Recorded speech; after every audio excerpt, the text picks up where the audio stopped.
Ryan spent most of his life believing that patience could substitute action. From the outside, he looked responsible, middle-aged, careful. The kind of man who didn't gamble, didn't dream loudly, didn't break routine. He kept his savings in a plain metal box, hidden where no one would touch it. Every few weeks, he added a little more, not enough to feel proud, just enough to feel safe. He called it planning. The box became a quiet promise he never questioned.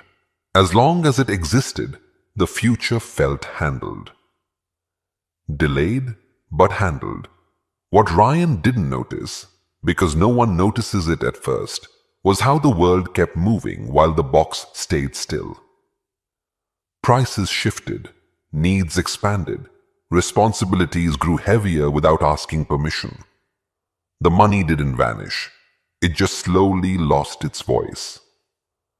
The first real discomfort wasn't dramatic, it was ordinary. A skipped meal, a postponed bill, a moment at a shop counter where he recalculated twice and still put something back. He blamed timing, then luck, then the economy, anything except the method he had trusted for years. At night, he would sit near the box, fingers resting on its lid, convincing himself that waiting longer was wiser than risking early. He told himself he was protecting his family, that fear, dressed as discipline, was still discipline. But hunger doesn't respect intentions. One afternoon, out of frustration more than courage, Ryan spent part of that money, not on comfort.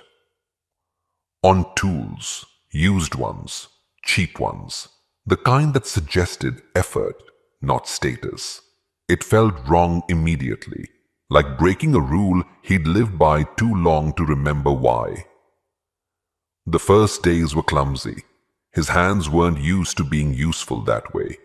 Small repair jobs, small payments, nothing impressive, nothing secure. But the money that returned had movement in it. It carried time, sweat, evidence. The box grew lighter, his days grew heavier. That was the realization. Quiet, sharp, and late. The box had never failed him.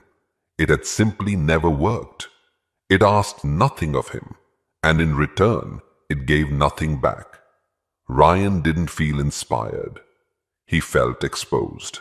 The box still exists. He hasn't thrown it away. It sits where certainty once lived. Empty more often now. And sometimes, when work is slow and doubt creeps back in, he catches himself missing the comfort of untouched money. Not because it helped, but because it never demanded anything from him. Tomorrow's story goes deeper. Until then, think about it.